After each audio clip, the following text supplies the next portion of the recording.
warahmatullahi wabarakatuh.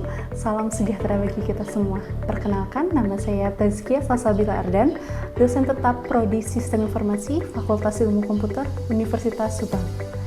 Video ini disusun sebagai bagian dari ujuk kerja Tridharma Perguruan Tinggi, khususnya dalam bidang pengajaran. Melalui media ini, saya ingin memberikan gambaran mengenai proses pembelajaran yang saya lakukan pada salah satu mata kuliah yang saya ampu yang berjudul Mata Kuliah Konsep Basis Data.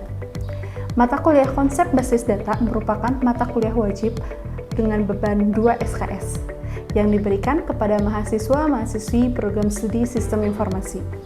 Mata kuliah ini bertujuan untuk membekali mahasiswa dengan pemahaman dasar mengenai sistem basis data, mulai dari konsep teoritis dan penerapan praktis dalam merancang basis data. Adapun cakupan materi yang diajarkan dalam mata kuliah ini yaitu diantaranya ada konsep dasar basis data, komponen sistem basis data, abstraksi basis data, model data berbasis objek, dan record, IRD, kardinalitas, UML, normalisasi, dan lainnya. Buku penunjang yang saya gunakan adalah Database System Design, Implementation, and Management, edition 9, karya Carlos Coronel, Stephen Morris, dan Peter Robb.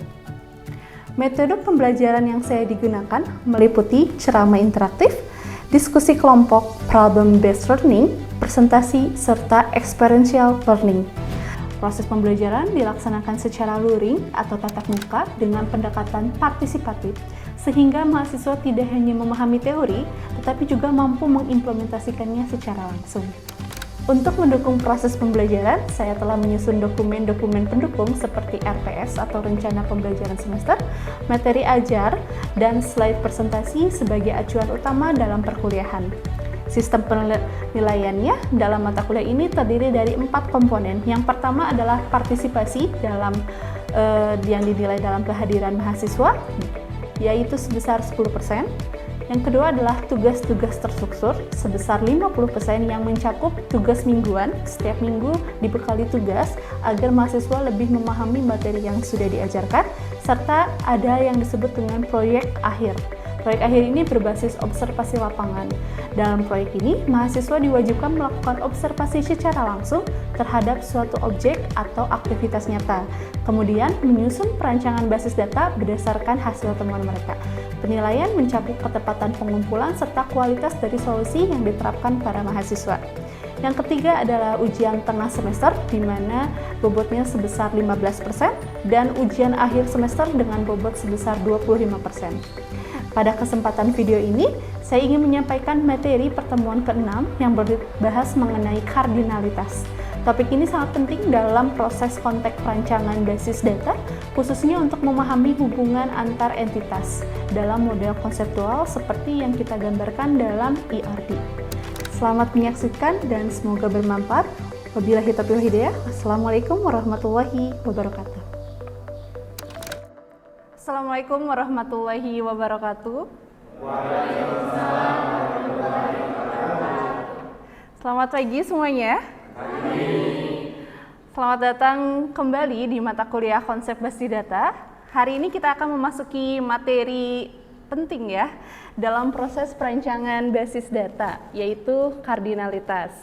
Nah, sebelum kita memulai lebih jauh masuk ke materi kita, saya ingin mengingat kembali materi sebelumnya, yaitu mengenai bagaimana sih kita harus membangun sebuah basis data. Jadi, masih ingat nggak? Hal pertama yang harus kita lakukan dalam membuat perancangan basis data adalah menentukan apa? Entitas, ya betul sekali. Selain entitas, ada apa lagi? Atribut, ya betul. Jadi, untuk merancang sebuah basis data, hal pertama yang dilakukan adalah menentukan entitas dan atributnya. Nah, selanjutnya apa? Selanjutnya adalah bagaimana merelasikannya. Relasi dari entitas ini disebut dengan kardinalitas. Jadi kardinalitas adalah hubungan antar entitas, ya, atau kita sebut dengan derajat relasi, seperti itu. Jadi kenapa sih kita harus membahas atau memahami kardinalitas, ya? Pemahaman yang baik mengenai kardinalitas ini sangat penting ya teman-teman, karena menjadi dasar dalam menyusun diagram IRD atau perancangan database agar lebih akurat dan efisien. Jadi tanpa definisi kardinalitas atau hubungan yang tepat, struktur database ini akan dirancang berpotensi tidak baik atau tidak sesuai dengan kebutuhan nyata di lapangan. Jadi memang kita perlu yang namanya memahami bagaimana implementasi dari kardinalitas itu sendiri. Oke, kita masuk ke dalam materinya. Jadi ini adalah step by step IRD. Materinya dimulai dari yang pertama adalah menentukan kamus data, di mana kita harus menentukan entitas dan atribut ya, seperti minggu kemarin yang telah kita bahas. Lalu selanjutnya adalah menggambar diagram entitas. Ada beberapa gambaran, bisa dari Crossfoot atau Chainfoot notation, chain notation atau Crossfoot ya. Namun kita akan fokus di Crossfoot ya. Kalau dari minggu kemarin kita sudah menentukan bahwa Crossfoot adalah yang akan kita buat untuk dalam proses penggambaran diagram IRD. Nah, nanti dalam proses penggambaran diagram ini di dalamnya akan ada yang namanya kardinalitas. Kardinalitas ini adalah relasi atau derajat relasi, dan yang terakhir bagaimana kita merubah, mentransformkan tabel ya dari IRD menjadi sebuah skema database. Nah, seperti itu. Ini ada pengertian mengenai kardinalitas. Jadi kardinalitas adalah relasi yang menunjukkan jumlah maksimum atau minimum tuple. Tuple itu baris record ya atau atribut ya yang dapat berelasi dengan tuple pada entitas lainnya. Nah, sebetulnya hanya ada 3 jenis yang harus kalian pahami mengenai kardinalitas. Yang pertama adalah one-to-one, one-to-many, and many-to-many. One-to-one itu adalah relasi satu ke satu antar entitas. Jadi di mana entitas ini hanya bisa berelasi satu dengan entitas lainnya. Contohnya seperti apa? Contohnya seperti bagaimana kita sebagai warga negara memiliki KTP ya. Jadi setiap warga negara harus punya kartu identitas kan?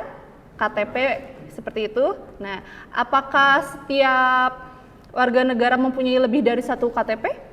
Tidak. Jadi hanya boleh satu kan?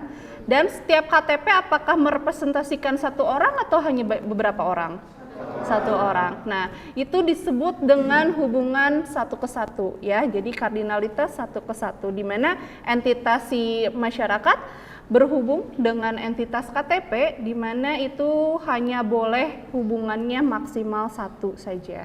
Lalu ada hubungan yang kedua, yaitu jenis kardinalitasnya one to many, di mana entitas satu dapat berelasi dengan banyak entitas lainnya gitu. Contohnya di dalam satu negara memiliki banyak kota ya kan? Dalam satu negara pasti banyak sekali kota. Di Jawa Barat aja kotanya sudah banyak ya, apalagi dalam satu negara. Tapi kalau di dalam satu kota dia menjelaskan beberapa negara atau hanya satu negara saja? Satu negara saja ya. Jadi satu negara punya banyak kota, tapi satu kota itu hanya bisa merepresentasikan satu negara. Ada nggak sih satu kota yang ada dua negaranya? Gak ada ya, itu pasti sudah berbeda negara gitu. Jadi kotanya udah tidak sama lagi.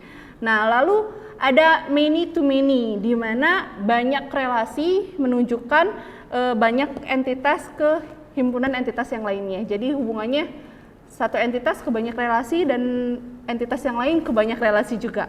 Contohnya apa? Kalian suka dengar musik? Oke, ada lagu playlist, misalkan kalian punya Spotify atau Joox dulu ya. Satu playlist kalian pasti menghimpun banyak lagu ya kan? Dan satu lagu itu bisa dihimpun dari beberapa playlist yang ada. Teman-teman kalian bisa menyimpannya ke dalam playlist? Bisa. Nah, itu hubungannya adalah many to many, di mana entitasnya bisa disimpan di entitas yang lainnya ya. Dan satu entitas lain bisa menyimpan beberapa entitas lainnya, seperti itu. Jadi ibaratnya si playlist dan lagu. Oke, di sini ada penggambaran simbol kardinalitas. Nah, bisa kalian lihat ya, di mana simbolnya ini ada yang bulat dan ada yang seperti Apa ini disebutnya? Mana? Lebih besar? Ya, tanda seperti lebih besar ya, di mana ada garis tengah di antaranya. Nah, dalam penggambaran Crossfoot, simbol kardinalitas yang digunakan adalah yang seperti ini. Ada lingkaran, ada garis, dan ada simbol apakah dia lebih besar atau kurang dari, ya kan? Lalu untuk menggambarkannya, lingkaran ini artinya 0, ya. Jadi cara bacanya adalah di luar atau outside, ini yang paling luar dan ini yang bagian dalam ya. Ini adalah batas relasi minimum dan ini adalah batas relasi maksimum. Jadi yang outside ini minimum, inside-nya ini adalah minimum dari setiap relasi. Jadi kalau misalkan ada gambar bulat dan ini adalah gambar banyak, ini adalah many artinya ya. Gambar kurang dari atau lebih dari itu artinya many. Sedangkan lingkaran itu 0 dan garis itu artinya 1. Jadi kalau kalian menemukan 0 dan kurang dari apa lebih besar atau 0 atau kurang dari, ini maksudnya adalah 0 many. Jadi minimalnya 0, maksimalnya many. Atau ada juga yang menyebutkan many itu simbolnya n. Atau ada juga lagi yang menyebutkan bahwa diganti dengan titik-titik bintang. Ini tergantung dari penggambaran IRD yang kalian pilih gitu. Kalau misalkan Crossfoot notation, kita menggunakan simbol kardinalitas yang berupa 0, kurang dari atau lebih dari, dan garis seperti itu ya. Intinya kalian harus tahu simbol 1 berarti artinya minimumnya 1. Kalau misalkan mini itu m, bisa n ya, tergantung kebutuhan saja. Nah, ini ada penggambaran kardinalitas notation.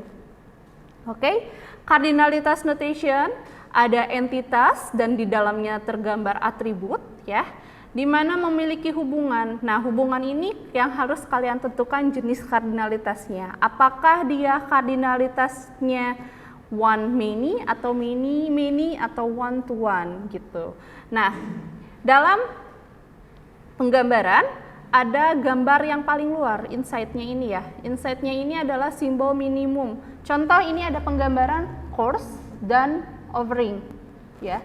Course misalkan hubungannya dia adalah dalam satu course ya, bisa disimpan atau course itu bisa digunakan di lokasi yang berbeda gitu, atau course tersebut bisa diadakan di beberapa lokasi, maka hubungan dia adalah many. Tapi setiap lokasi hanya bisa mengerjakan satu course saja, maka hubungan dia one. Nah, arti dari one and zero and many, maka kita ambilnya maksimumnya. Maksimum dari 1 ke 1 adalah 1. Sedangkan 0 dan many berarti paling maksimumnya many. Artinya hubungan mereka adalah one to many. Itu gambarnya gitu.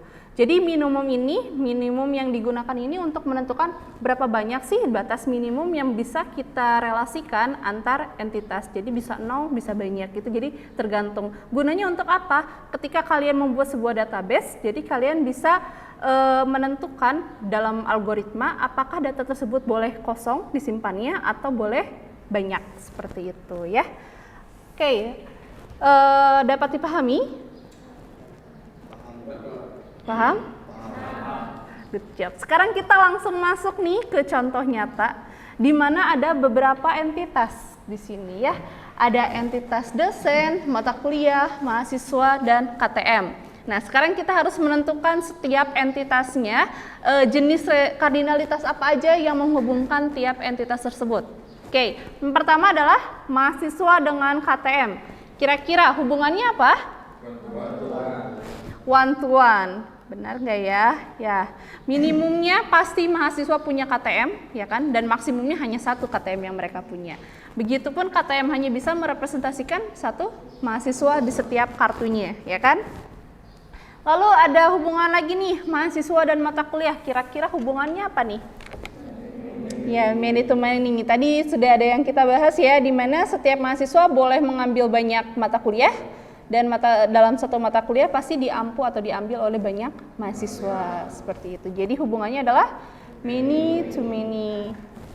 Lalu mata kuliah dengan dosen dan mata kuliah. Nah ini, apa nih kira-kira hubungannya? One to many, di mana satu dosen bisa mengajar banyak mata kuliah ya, dan satu mata kuliah biasanya hanya bisa diampu oleh satu dosen. Jarang ada yang satu mata kuliah dengan dua dosen secara bersama-sama, ya kan? Jadi hubungannya adalah one to many, betul. Jadi jenis hubungan ini kita bisa dapat dari mana gitu? Pertama pasti langsung observasi ke lapangan ya, atau langsung kita cari melalui prosedur atau proses bisnis yang ada. Karena pada dasarnya perancangan basis data ini kita akan buat di lapangan, di kasus nyata gitu. Dan setiap kasus nyata atau objek yang kita teliti pasti memiliki keunikan masing-masing. Mereka mempunyai prosedur masing-masing. Jadi jenis kardinalitas seperti ini selain yang umum, kalau kita sudah memasuki ke kasus-kasus khusus, tergantung dari objeknya, itu bisa disesuaikan dengan prosedur yang ada di objek tersebut gitu ya. Jadi kalian harus cari tahu terlebih dahulu bagaimana sih hubungannya, apakah boleh data ini banyak atau enggak. Tapi ada kasus lain di mana dosen ini mungkin dalam satu mata kuliah ada dua dosen, tergantung dari seperti tadi prosedur yang ada di lapangannya seperti apa, bagaimana objek tersebut yang kita teliti merepresentasikan si proses bisnis dosen dan mata kuliah itu gitu. Jadi pasti di tiap objek bisa berbeda-beda ya.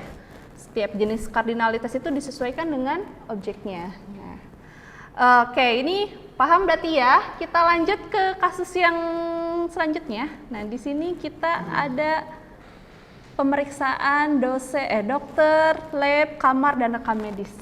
Oke, sudah pernah periksa sebelumnya? Sudah pernah.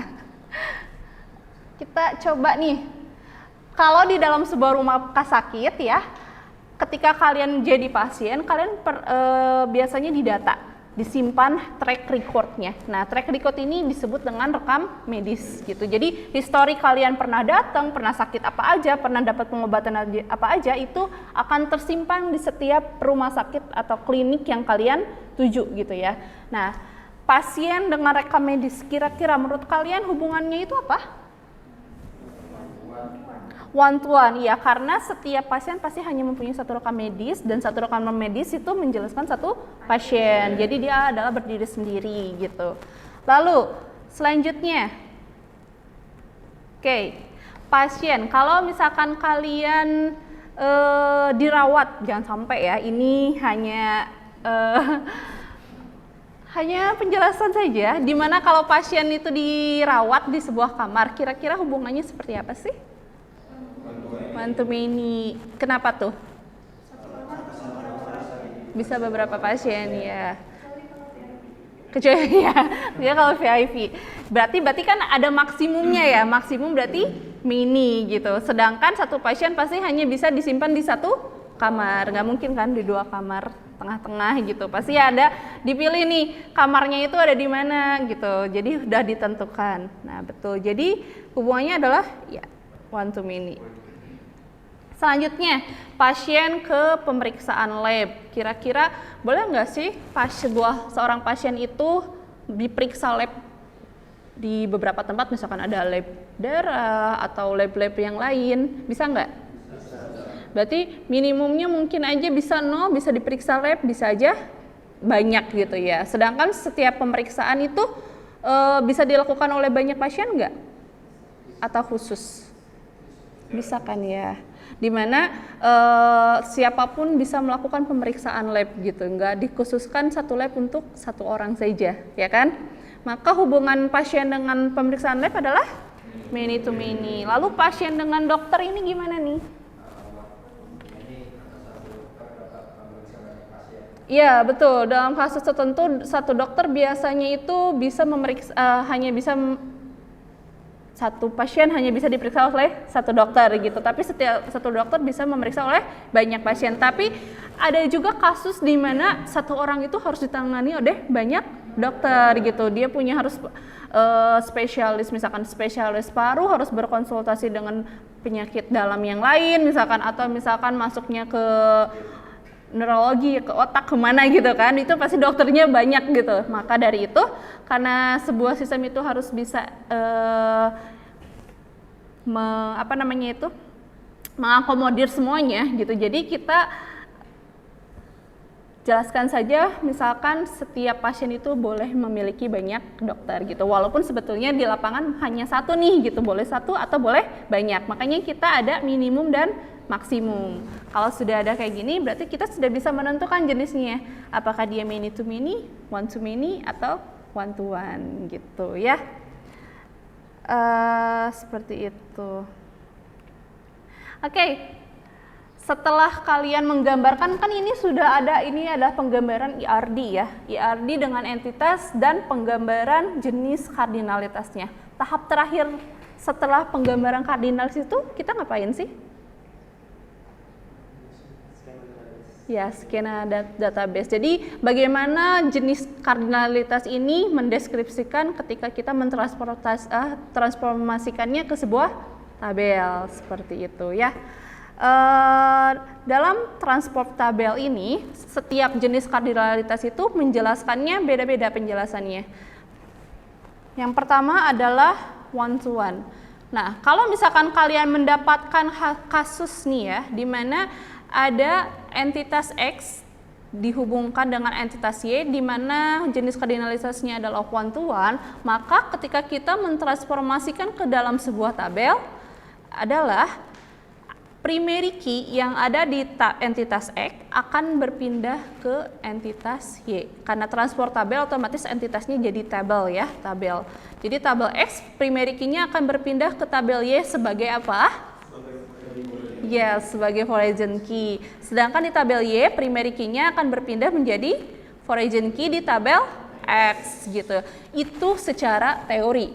Secara teori mereka itu kedudukannya setara karena one to one ya, kedudukannya setara. Namun dalam prakteknya ketika kalian membuat sebuah database masuk ke pemrograman, rata-rata untuk kasus one to one ini bisa kita selesaikan hanya dengan menggunakan salah satu primary key saja yang berpindah gitu, tidak perlu dua-duanya. Pada kenyataannya banyak yang seperti itu, walaupun secara teori harus dua-duanya berpindah nih, tapi kita bisa menjelaskan hanya satu saja yang berpindah. Contoh, misalkan mahasiswa dengan KTM ya seperti tadi. Jadi primary key mahasiswa adalah NPM ya kan. NPM itu bisa berpindah menjadi foreign key di KTM. Nah, nomor KTM-nya tidak perlu berpindah ke mahasiswa. Walaupun secara teori itu diharuskan berpindah ya, tapi dalam prakteknya cukup NPM saja yang berpindah menjadi foreign key di entitas KTM. Itu sudah mewakili bagaimana hubungan entitas tersebut, seperti itu ya. Ini hanya contoh kasus one to one saja yang ada spesial penyelesaian di lapangannya.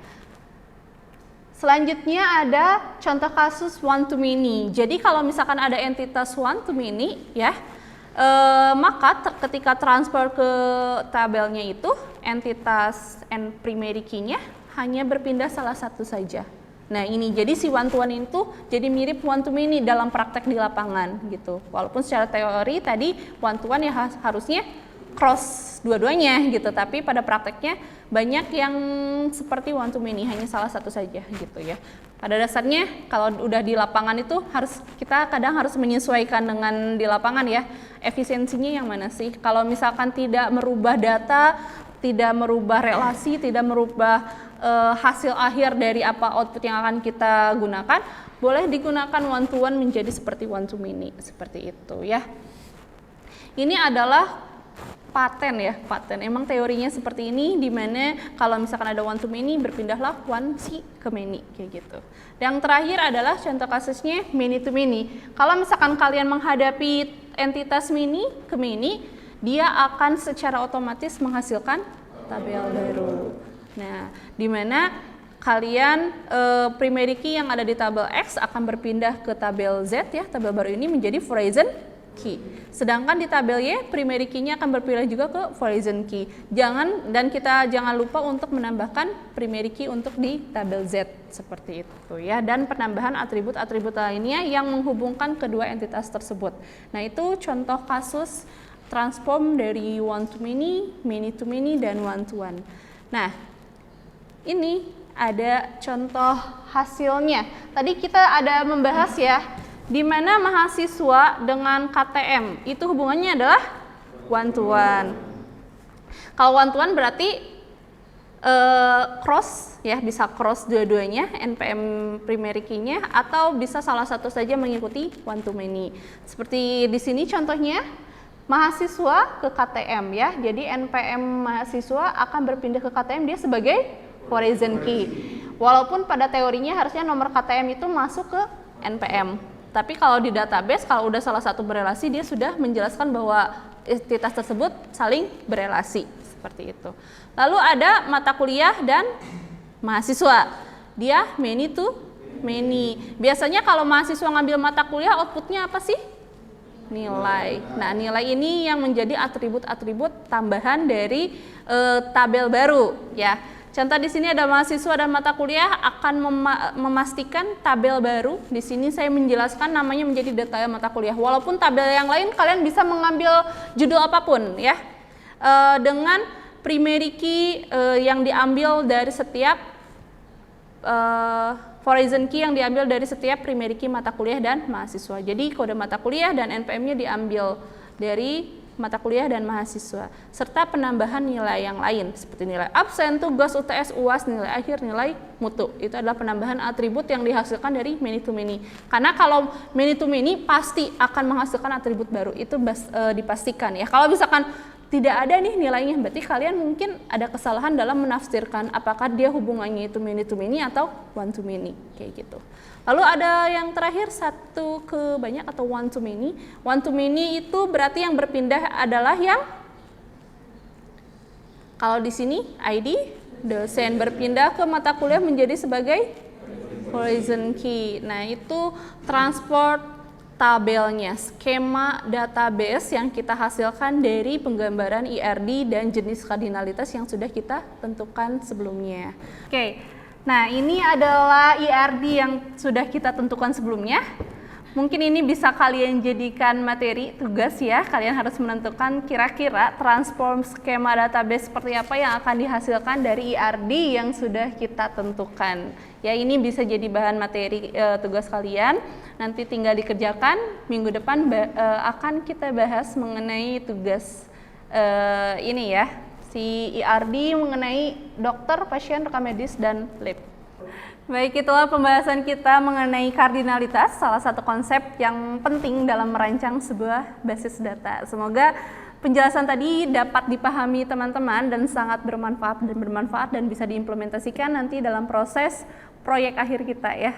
Ada proyek akhir nih di tugas UAS nanti.